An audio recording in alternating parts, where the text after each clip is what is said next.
Nandito na rin po yung kapatid po namin na galing Dubai.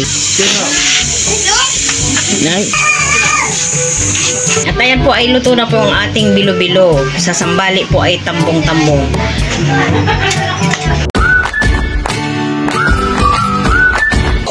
Ngayon po ay magluluto po kami uli ng manok at gawa po. Medyo marami-rami po yung luluto ngayon at pasyam po ni nanay ngayon.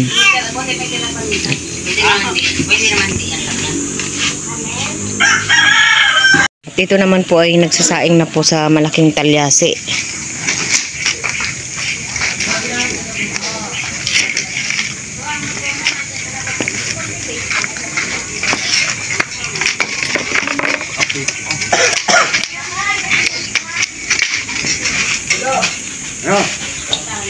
Marinate na din po nila itong ating manok.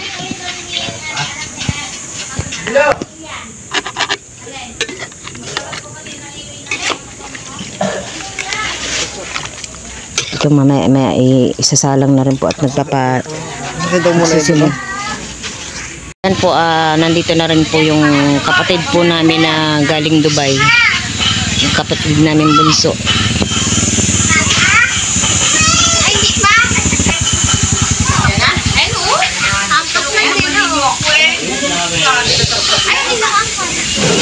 Nakakaawa naman po.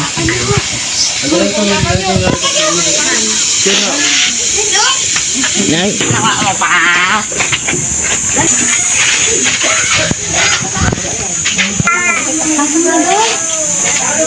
Kuya mo ay nagyak.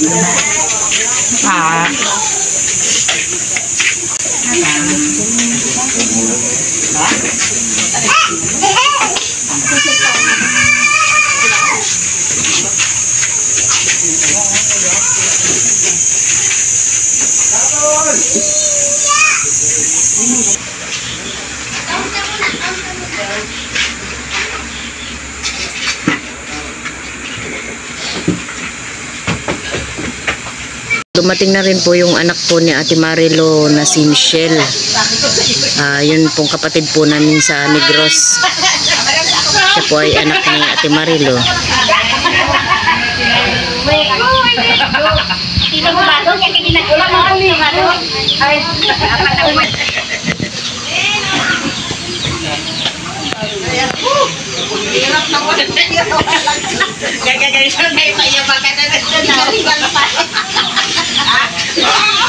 Maganda. Mahirap talaga mo ng pira.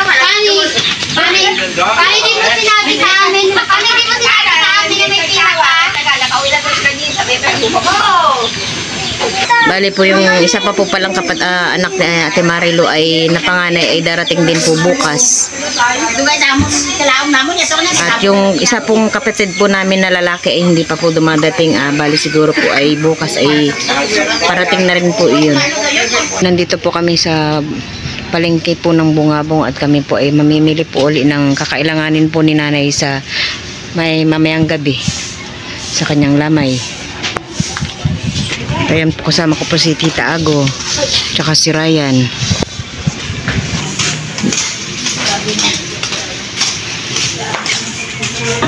Bibili din po kami ng pang bilo-bilo po para mamaya po pang merienda.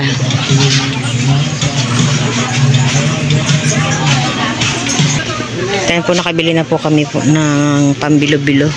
Dito naman po si Tita Ago ay bibili naman po ng mga plastic cup. 45. 40 ko ba ang naman? Magkano ka? 30. Dalawahin mo na.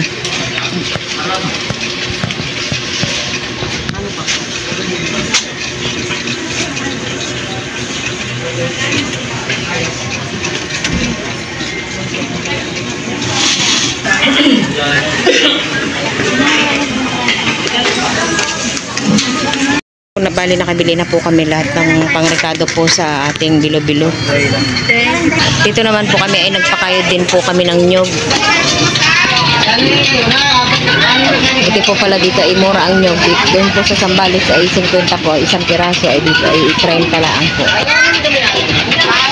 Ano na, kakayuri na.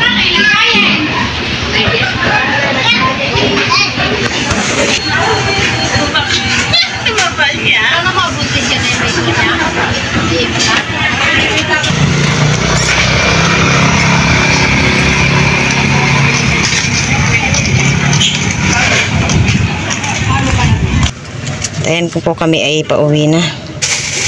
Bili na po kami ng saging tsaka kamote. Ito po yung ating pang bilo-bilo. Kami po ay bumili na lang po ng glutinous rice, yung ano na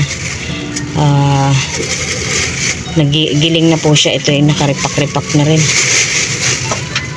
Ito yung mga gagamitin po namin mamayang gabi. At ayan daw po si Ryan ay magpapa-ice cream. Wow! Salamat, Ryan!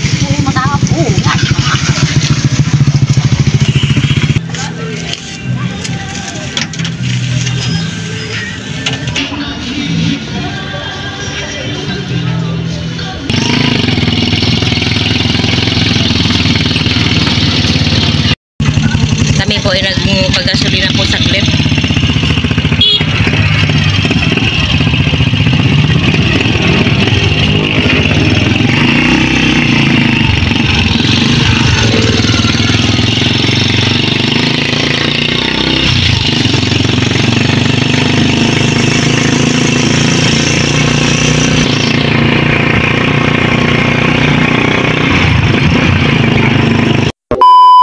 Po ngayon ay magluluto na po ng bilo-bilo at ayan po at natapos na po nating bilo-bilogin itong ating malagkit.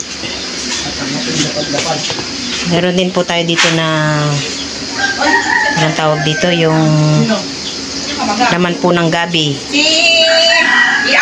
At dito naman po ay meron po tayong kamote. At dito naman po yung ating asukal. Bali, 2 kilo po itong aking binili. At saka ito pong, meron po tayo ilalagay na jersey, ubi flavor. Tayo po ngayon ay mag-uumpisa na magluto. Bali, papakuluan ko lang po itong ating sago. Ayan po, sobrang puno-puno po itong ating tawa o kalderong malaki. At yan po hindi ko pa po nalalagay yung ating nyog. Tsaka po itong saging. Babawasan ko na lang po mamaya yung sabaw para magkasya pa.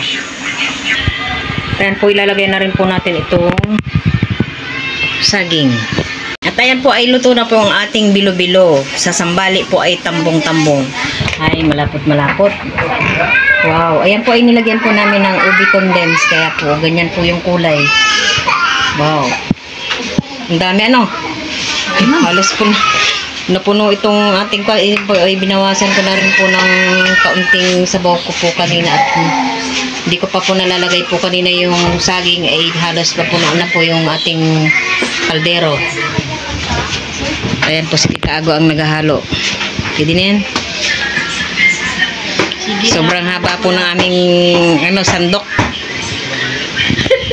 Ayan po ay titikman na daw po ni Tita Marcy. At siya na daw ang host dyan. Ganda ng kulay. Purple. Kami po ay magpapakain po uli ngayon ng bilo-bilo. Tambong-tambong. Tama-tama po at mainit pa ang ating tambong-tambong at medyo marami na rin pong tao. Sarap po ng tambong-tambong.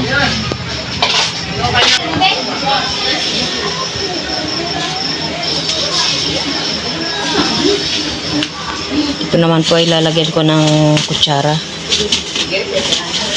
Babatin mo. Babatin mo.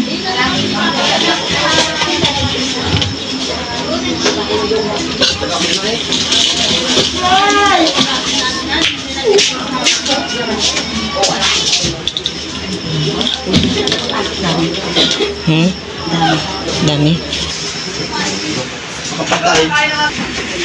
Meron. Ay na may nagbingga wala. Bali, 2 gabi pa po kami pong ay magpapakain.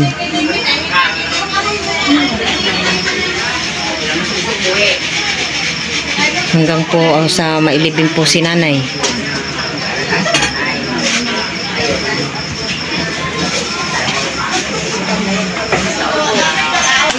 Ayun pa, may isa pa doon.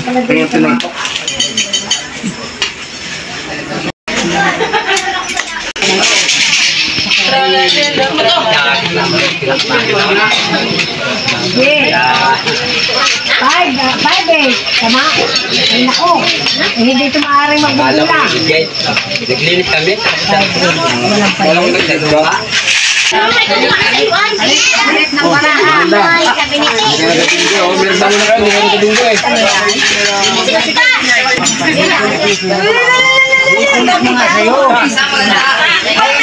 The next day. Tapos lang po natin magpadasal at ngayon po ay pa-shampoo ni nanay. Kakain na po. Sinay daw pwede? Pwede? Meron pa man yung shampoo. Hindi ko alam kung saan nakalagay. Parang nandiyan. Nagsama na. Parang, ha? Itula mo dun dito sa loob. Kapag shampoo pa makita. Kain po.